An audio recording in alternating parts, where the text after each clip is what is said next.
Of every watch Rolex makes today, this is the top, the best, the most expensive and the most desirable. But what makes it so rare and so special, and why do people want it so badly they'll pay $500,000 for one? Let's take a closer look at the absolutely insane Rolex Daytona Rainbow. And thanks again to our marketplace partner Watchfinder for providing the watches on loan. If you would like to support the channel, you can do so by clicking the watchfinder.com link in the description below. It's quick and it's free and it really helps us out. Thank you. We've come a long way since the very first Rolex Daytona. A muddled watch without a purpose, it sold worse than deodorant at Burning Man, and was even less relevant. Omega was pulling no punches with the Speedmaster, and the Daytona was Rolex's lackluster response. Rolex's usual movement supplier Aigler had no answer for Omega's hand-wound Le Mania chronograph, and so an off-the-shelf Valjoux 72 was chosen. All in all, it was a below-average watch with distinctly below-average sales. That all changed in 1988. Rolex had spent the better part of the 70s and 80s pivoting from its original mantra of professional watches for professional people to shiny watches for shiny people. Solid gold Rolexes were to be seen up and down the Florida coast, hanging loose on the wrists of oiled-up retirees whose small businesses had performed unexpectedly well. The Daytona was reimagined from a trackside tool into a curvy, shining, voluptuous timepiece whose deep gleam was the perfect counterpart to the Floridian sun. From that moment onwards, the only thing its chronograph complication would time was how long the waiter took to get your drink. It was the form factor that was to define a new age for Rolex, with the Yachtmaster primed to be the next big release a few years later. The Yachtmaster was supposedly intended to be a luxurious update to the Submariner in the style of the new Daytona, but Rolex chickened out. Imagine a GMT Master 2 in the Yachtmaster style, or an Explorer. Anyway, the desirability of this new Daytona is where we find the genesis of the waitlist.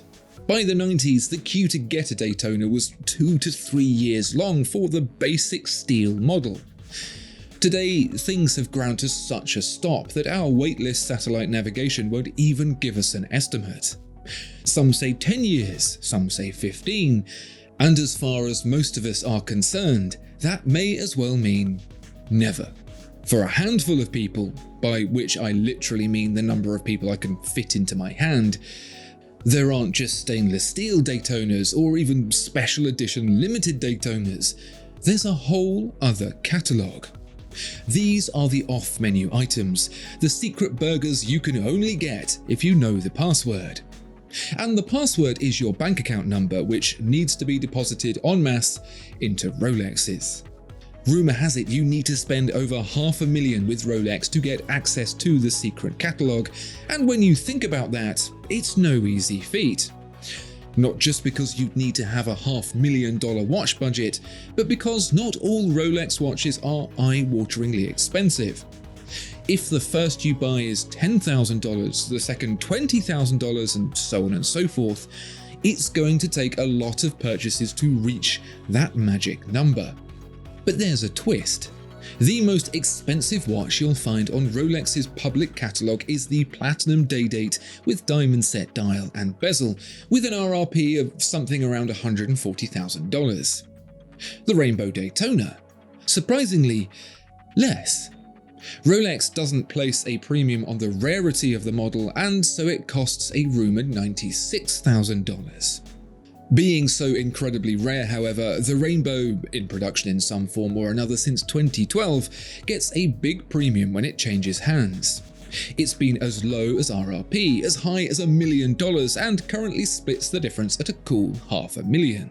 The exclusivity, rarity, and eye-popping looks have made it into the most desirable modern Rolex in the world.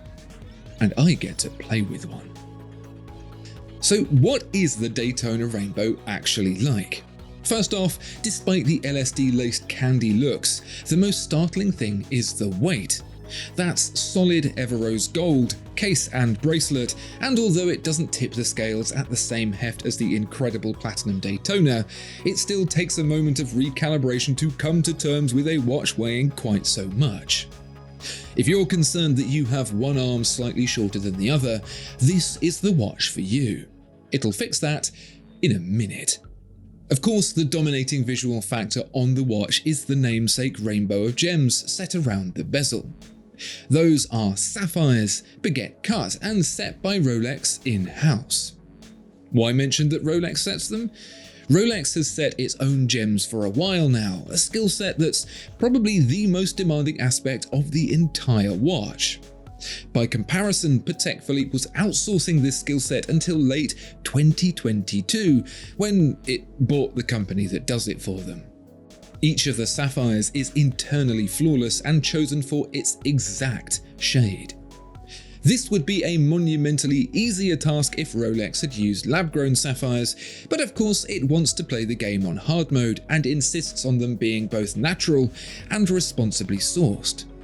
The real limitation on production is finding sapphires that meet all of these criteria. Regardless of whether or not you like the look, it's hard not to be impressed by the painstaking challenge of actually making this thing a reality. If you're still furrowing your brow at the idea of a natural sapphire that's any other colour but blue, then check this out. Sapphire in its purest form is completely clear. These are known as white sapphires or corundum, and it's that form that's grown in labs to make watch crystals. But additives to the chemical makeup of a clear sapphire can turn it many different colours. Iron makes a sapphire blue, a colour common to the gemstone. Chromium makes it red. A red sapphire is typically known as a ruby. Titanium makes a sapphire green.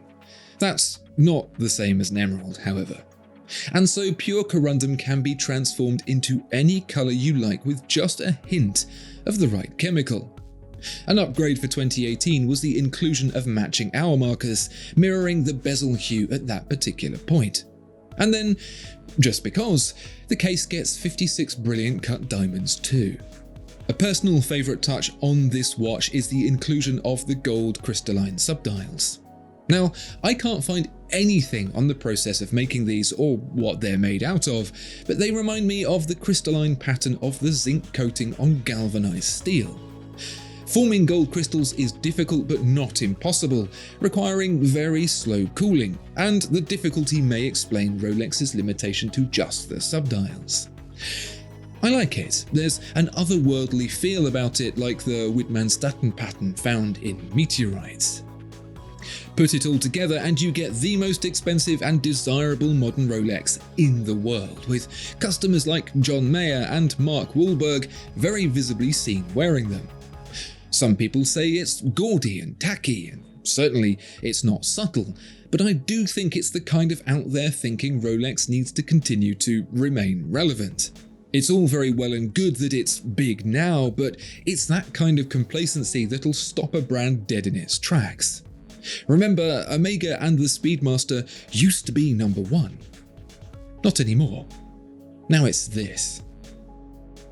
What do you think of the Rolex Daytona Rainbow? Your cup of tea or a puke heap of Lucky Charms?